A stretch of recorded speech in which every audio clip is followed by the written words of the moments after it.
Saya langsung menuju ke Ketua Umum terpilih Ikatan Dokter Indonesia IDI 2018-2021, Dr. Adib Humaydi, yang juga merupakan dokter praktik di Rumah Sakit Umum Daerah Cengkareng yang merupakan rumah sakit rujukan COVID-19. Selamat malam, dokter. Selamat malam, Mas Aiman. Iya, dokter, saya ingin bertanya, apa yang kemudian menjadi titik penting, parameter penting bahwa bisa dilakukan pengurangan atau relaksasi PSBB atau pelonggaran? Ya, jadi kalau membahasakannya mungkin bukan pelonggaran atau relaksasi kalau menurut kami ya. Tapi ada pola untuk kemudian secara bertahap. Tapi itu kita memakai parameter atau indikator yang tegas, gitu, yang jelas. Gitu. Tadi yang disampaikan oleh Pak Menteri saya kira sudah ada pendekatan-pendekatan bahwa kita berbasis dari data untuk membuat sebuah indikator, kemudian kita harus membuat roadmap. Nah, roadmap inilah yang kemudian saya bilang tadi ada tahapan-tahapan gitu. Karena kita tidak bisa langsung kemudian karena data atau dari R0 tadi grafik saja, karena grafik R0 itu hanya konstanta saja yang itu ada faktor yang mempengaruhi yaitu kondisi lingkungan dan populasi. Betul. Dan kemudian karakter perilaku populasi yang terinfeksi, karena ini akan berbeda pendekatannya. Maka tadi disampaikan bahwa pendekatannya tentunya adalah berbasis kewilayahan. Intervensi yang kemudian dilakukan di pusat mungkin akan berbeda dengan intervensi yang akan dilakukan di wilayah. Kita ambil contoh sekarang, dalam 1-2 hari ini. Hari kemarin ada 6 wilayah provinsi yang tidak ada kasus baru, artinya 0. Hari ini ada 10 wilayah provinsi yang tidak ada kasus 0. Tapi ini tentunya harus dilihat apakah memang ada yang di testing atau tidak. Tapi kalau tidak ada di testing, hasilnya 0 sudah pasti. Tapi kalau ada di testing dan hasilnya 0, maka berarti kita bisa mengatakan kemungkinan tidak ada kasus baru. Ya, sehingga selama berapa pekan, Pak? Jadi 0 bagus, kalau bertahan selama berapa pekan? Ya kalau kita tidak bisa hanya acuan 1-2 hari, kita paling tidak harus acuan paling tidak selama 1 atau sampai 2 minggu. Tapi di dalam proses 1-2 minggu itu ada persiapan-persiapan yang harus dilakukan. Salah satu contoh umpamanya, ini kemudian kami juga diskusikan dengan teman-teman di Aceh. Di Aceh 2 hari ini 0. Tapi pergerakan masyarakat dari Sumatera Utara ke Aceh masih tinggi. Sehingga ada potensi-potensi itu kemudian kalau tidak dilakukan sebuah upaya-upaya pembatasan atau PSBB katakanlah, atau pola-pola untuk pembatasan, maka bukan tidak mungkin 0 ini akan berubah lagi. Gitu. Nah, ini yang harus dipersiapkan langkah-langkah antisipatif supaya kemudian kita masih bisa mempertahankan kewilayahan itu untuk tidak muncul kasus baru. Tapi pada saat kemudian itu dibuat sebuah pola penilaian, tentunya harus ada indikator-indikator yang jelas dan tegas gitu. Termasuk pemberlakuan aturan-aturan himbauan yang tadi seperti disampaikan oleh Pak Wali Kota Bogor. Saya kira memang sudah waktunya untuk kita memberikan sebuah sanksi apabila ada masyarakat yang kurang patuh terhadap himbauan yang dilakukan oleh pemerintah. Jadi tidak hanya angka-angka, Pak Dokter, angka-angka mungkin bertahan, katakanlah 1 hari, 1 minggu, 2 minggu, itu bagus misalnya. Tapi kemudian ada pola-pola pergerakan masyarakat, misalnya pada saat Lebaran nanti, atau misalnya pada saat mungkin setelah Lebaran ada mungkin kembali, ya arus balik, bisa terjadi. Maka walaupun itu turun jumlah penderita positif, maka tidak bisa serta-merta dilakukan pelonggaran. Anda mengatakan seperti itu? Betul. Setuju, Mas Aiman. Jadi itu yang saya bilang tadi, bahwa kita tidak bisa mengatakan dalam satu jangka waktu sekarang aja. Masih ada potensi mudik udah selesai katakanlah. Arus balik mudik yang juga kita harus antisipasi. Jadi kalau ada sebelumnya tadi sudah dikonfirmasi bahwa itu sudah direvisi, bahwa ada perkiraan 1 Juni maka terlalu cepat untuk dilakukan pelonggaran. Jadi gini sekarang, pendekatannya memang pada saat kita bicara sekarang adalah kasus COVID itu adalah kasus yang terkait dengan permasalahan kesehatan dan kedokteran. Intervensi dan strategi yang kita harus lakukan adalah berbasis kesehatan. Artinya kita ada pendekatan epidemiologis dan ada pendekatan medis. Nah ini yang harus dijadikan dasar. Kalaupun sekarang memang kita pahami bahwa ada dampak ekonomi, ada dampak sosial, politik juga. Tapi bukan berarti kemudian kita menghilangkan prioritas pertama di dalam kaitannya intervensi berbasis referensi dari kesehatan. Ya, saya ke Bung Bima Arya yang langsung menangani, melihat bagaimana kemudian warganya di sana. Tentu ini menjadi komitmen yang baik untuk tetap menjaga PSBB. Tapi hasil survei yang kemudian ada hari ini dari Median saya sebutkan bahwa mayoritas warga hanya bertahan kurang dari 1 bulan. Dari sisi ekonomi, bagaimana ia kemudian melanjutkan hidup kesulitan keuangan dan lain sebagainya. Kurang dari 1 bulan untuk bisa bertahan ketika PSBB masih diberlakukan. Bagaimana menanggapi hal ini, Bung Bima Arya, Pak Wali Kota? Semua kebijakan itu harus didasarkan pada satu data yang valid. Kami memiliki data yang dipresentasikan oleh pakar epidemiologis tentang worst case skenario ke depan sampai skenario terbaik. Jadi skenario terbaik kita perkirakan di Bogor bisa sampai Agustus atau September peaknya itu dengan catatan bahwa tahapan PSBB ini betul-betul ketat gitu. Itu skenario terbaik. Kalau misalnya longgar, maka akan terjadi waktu yang lebih lama dan situasi akan jauh lebih buruk lagi. Karena hitung-hitungan secara ekonomi nggak ada yang masuk. PAD kita akan semakin rontok. Jadi kita belum bisa membayangkan bagaimana ini akan berpanjang sampai tahun depan. Ya, karena PAD saat ini PAD-nya rontoknya sampai 60%. Luar biasa. Kita akan bisa bertahan sampai bulan Juli atau Agustus. Nggak yakin kita sampai Desember apa yang terjadi. Begitu. Ini dari satu perspektif. Karena itu kenapa saya ngotot bahwa hari ini PSBB nggak boleh berbicara dilonggarkan, lebih baik kita berpahit-pahit dulu sekarang. Kenapa? Karena walaupun kurva di Kota Bogor ini lumayan melandai, tapi ingat, semua tergantung kepada frekuensi rapid dan swab test. Ya.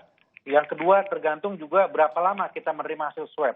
Ada beberapa kasus di mana swabnya lama sekali. Jadi orang itu sudah gentayangan kemana-mana, baru kita dapat kabar positif. Ini kan buruk sekali gitu. Nah, yang ketiga, jangan lupa tren di masing-masing daerah itu harus dilihat secara integrated. Apalagi Jabodetabek ini satu kesatuan 32 juta orang.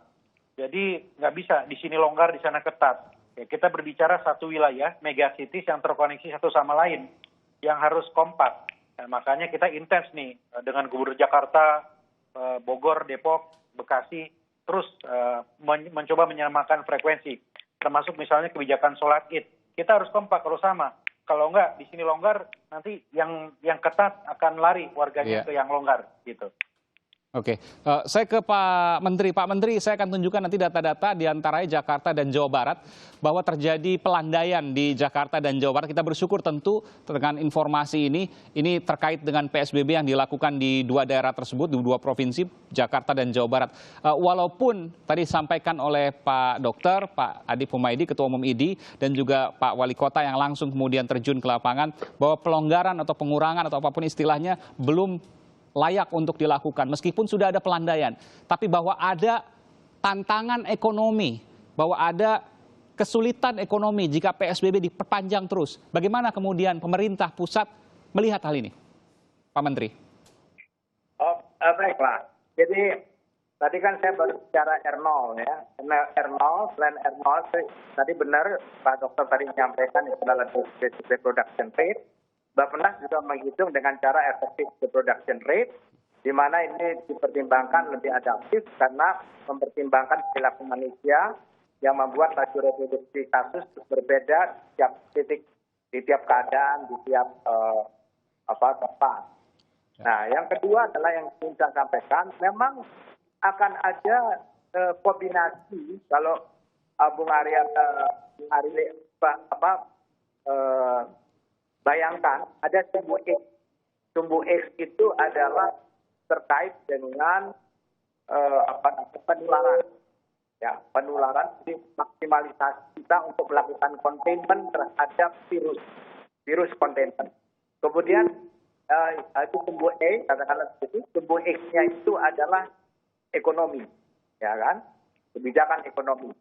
Yang paling bagus adalah kalau kita bisa melakukan maksimalisasi upaya kita terhadap virus containment itu secara maksimum. Ya, secara maksimum. Kemudian kita juga bisa memilih strategi ekonomi yang pas. Nah, itu kita paling bagus. Yang paling buruk adalah ketika kita tidak mampu mengelola virus containment itu hingga rendah sekali dan juga buruk sekali terhadap pilihan strategi ekonominya. Iya. Jadi kita masuk di dalam 2 ujung yang kita harus pertimbangkan. Karena itu setiap daerah menjadi berbeda. Baik. Yang ketiga yang saya sampaikan adalah bahwa kita juga harus mempersiapkan kehidupan yang new normal. Jadi yang sebenarnya juga dikerjakan oleh kita semua adalah Tidak akan kembali ke normal kembali, maksudnya begitu Pak ya? ya new normal. New normal itu artinya begini. Kalau kita hammering virus containment ini kita lakukan terus, tetapi pada saat yang lama kita juga melakukan dancing dengan dia punya virus. Nah, untuk itu maka kita harus melakukan upaya-upaya sifat preventif dan promotif. Misalnya, sebelum diberlakukannya pengurangan pembatasan sosial ini, maka dilakukan misalnya promosi besar-besaran, kampanye besar-besaran. Nanti kalau masuk ke kerumunan orang, misalnya di stasiun kereta, di bus, atau duduk di kereta api, itu dijelaskan. Masuk di restoran, kalau restorannya mau duduk seperti apa yang harus dilakukan oleh pengunjung dan apa yang dilakukan oleh manajemen restoran. Di semua tempat itu kita harus lakukan promosi preventif sedemikian rupa. Gitu. Jadi pendekatan yang kami lakukan itu adalah sebagaimana yang disuggest oleh WHO. Di WHO mengatakan ini adalah the best practice yang ada di dunia sekarang ini, yang terbukti di Korea Selatan, di China, di Italia, di Spanyol, mereka menggunakan kebutuhan seperti ini. Jadi Indonesia diminta, didorong oleh WHO untuk melakukan hal yang baik. Pak Menteri, jadi kita akan melihat ke depan, ini pertanyaan terakhir saya kepada Pak Menteri, kita akan melihat ke depan bukan berupa yang dibayangkan oleh masyarakat pelonggaran adalah serentak, tapi kita akan melihat ke depan tahap demi tahap sosialisasi bagaimana kita menjalani kehidupan baru, a new normal life. Ya, betul. Benar sekali. Baik itu nanti misalnya kita ke restoran misalnya, kita ke pusat perbelanjaan, kita ke pasar, kita ke masjid dan lain sebagainya. Ya, tapi sebelum itu terjadi, kita harus melakukan promosi besar-besaran, kita harus sampaikan kepada publik kita harus sampaikan kepada penduduk, Pak Wali Kota membuat katakanlah flyer, bagaimana caranya masuk ke sekolah nanti kalau memang berlaku di sekolah, masuk ke pasar harus diatur seperti apa, semuanya harus kita lakukan dengan cara-cara yang baik. Terakhir ke Pak Dokter. Pak Dokter, saya harus mengatakan ini, kita tidak akan kembali ke kehidupan normal sebelum adanya corona, tapi kita akan menuju ke a new normal life, kehidupan normal baru, baik itu di sekolah, di rumah ibadah mungkin ya, lalu kemudian di pusat perbelanjaan, pasar, dan lain sebagainya. Benarkah itu? Ya, jadi memang kita akan dihadapkan nanti pada sebuah kondisi yang seperti itu. Artinya bahkan bukan tidak mungkin sampai 1 tahun ke depan kita akan berhadapan atau di dalam sebuah kehidupan yang seperti itu gitu loh. Tapi kalau sekarang kita terlalu cepat kalau mengatakan bahwa kita harus masuk ke new normal. Karena ini sangat berbahaya, apalagi kalau kemudian ada teori-teori tentang herd immunity yang itu kemudian dikembangkan di dalam new normal ini. Oleh karena itulah, seperti yang saya sampaikan tadi, maka yang pertama tentunya adalah tetap kita harus buat indikator gitu, dan kriteria yang berbasis kepada data penanganan COVID secara medis dan epidemiologis untuk bisa mengatakan bahwa intervensi yang kita lakukan itu berhasil atau tidak. Strategi yang kita lakukan sudah tepat atau tidak. Tapi yang paling penting juga di dalam sebuah proses evaluasi kita lebih memusatkan bahwa evaluasi itu harus terintegrasi seperti yang disampaikan oleh Pak Bima Arya tadi, antara satu daerah dengan daerah yang lain dan sekali lagi berbasis data yang akurat. Baik, itu yang saya kira dilakukan. Terakhir saya ke Pak Wali Kota Bogor, Pak Bima Arya. Bung Bima, catatan yang kemudian terjadi, pasar misalnya yang kita lihat baru-baru ini, kemudian juga ada pelanggar PSBB beberapa hari lalu, beberapa pekan lalu yang kemudian melawan tugas. Apa yang kemudian dilakukan? Tidak hanya cukup dengan imbauan, tapi harus ada petunjuk teknis yang jelas. 2 hal. Yang pertama, aturan harus ditegakkan secara maksimal. Pemerintah kota tidak bisa sendiri, makanya kami bersama-sama Forum Komunikasi Pimpinan Daerah dengan tentara, dengan polisi, Pak Dandim, Pak Danrem semua turun. Memastikan itu dikawal sampai ujung PSBB. Jadi ada pendekatan penegakan hukum. Yang kedua ada shock therapy. Jadi di tempat umum itu kita lakukan tes rapid yang ditindaklanjuti dengan swab. Jadi begitu tadi kita tutup kios-kios ya bersama-sama TNI Polri, langsung kita gelar juga rapid test. Dan hasilnya 4 itu reaktif. Ya, Oke. kemungkinan ada indikasi positif. Ya, Ini ya, untuk memberikan pemahaman kepada warga betapa bahayanya orang tanpa gejala yang bisa gentayangan di tempat-tempat umum begitu. Nah, itu kita lakukan secara periodik begitu untuk membuat warga semakin aware. Karena Baik. himbauan aja nggak cukup. Ya, Betul. begitu ada yang positif di lingkungannya, mereka baru berpikir, baru takut begitu. Baik, terima kasih Pak Wali Kota Bogor yang merupakan juga penyintas dari pasien positif COVID-19. Juga Pak Adip Humaydi, Dr. Adip, Ketua Umum IDI terpilih. Dan juga Pak Menteri Perencanaan Pembangunan Nasional Suharso Monoarfa yang juga Kepala Bappenas. Terima kasih telah memberikan informasi di program Aiman. Selamat malam. Dan saudara, informasi selanjutnya adalah terkait dengan kritikan dari seorang rapper yang menilai bahwa ada hal yang diperhatikan. Pelonggaran PSBB mungkin akan segera terwujud jika masyarakat patuh, namun kenyataannya masih banyak masyarakat yang abai akan protokol kesehatan COVID-19. Ini adalah pesan yang ingin disampaikan. Saya akan berbincang langsung nanti dengannya sesaat lagi.